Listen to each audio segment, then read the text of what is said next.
Nous sommes au premier salon du handicap et des achats responsables et nous accueillons Joseph Ramos. Bonjour. De Andeco.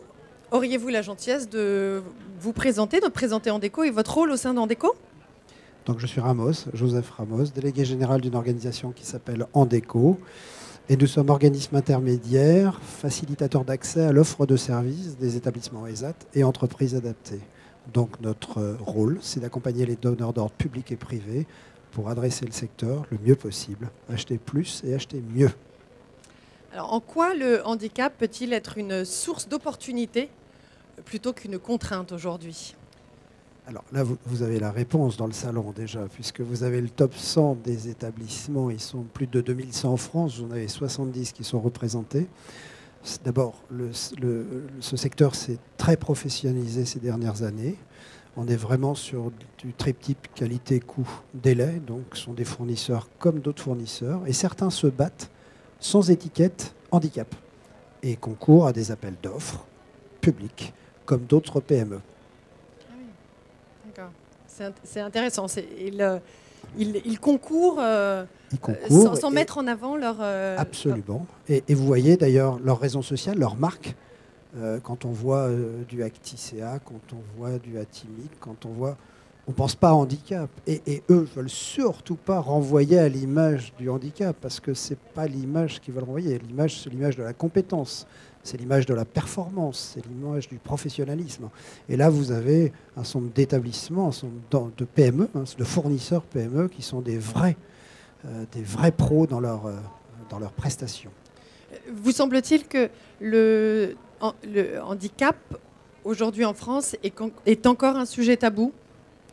Ça l'est. Je crois qu'il y a beaucoup de travail encore. Il y a une réglementation qui est très forte, une réglementation, la dernière, 2005, la loi 2005, qui a fait évoluer de manière très forte les mentalités, mais il reste beaucoup de chemin et beaucoup de chemin à faire. Sinon, nous n'aurions pas d'obligation d'emploi et il n'y aurait pas de législation et de réglementation. Donc ça, c'est important. Il y a beaucoup de chemin à faire, il y a beaucoup à convaincre encore. Et ça passe par un travail au quotidien. Et ce type de manifestation, comme un salon national, participe de ce travail au quotidien, de convaincre les acheteurs, comme les prescripteurs internes, comme les citoyens en règle générale. Ce n'est pas une particularité. Là, on est dans la communauté travail, et c'est ce qui nous intéresse aujourd'hui. Mais ce qu'il faut convaincre, c'est le citoyen. Et donc, il faut que l'acception du handicap soit quelque chose qui devienne normal. Et ça ne s'apprend pas, ça se partage. Et quels sont les objectifs à atteindre dans le futur?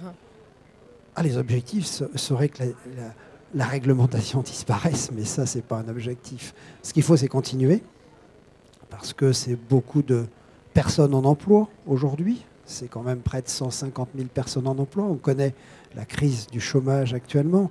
Beaucoup de demandeurs d'emploi sont encore privés d'emploi. Et le fait d'être remobilisé dans des organisations comme des fournisseurs ESAT ou EA, puisqu'il y a un accompagnement aussi, des plateaux techniques pour accompagner ces personnes, au-delà de l'emploi, c'est vrai que là, on a une forme de solution et qui permet l'intégration forte des personnes dans la société.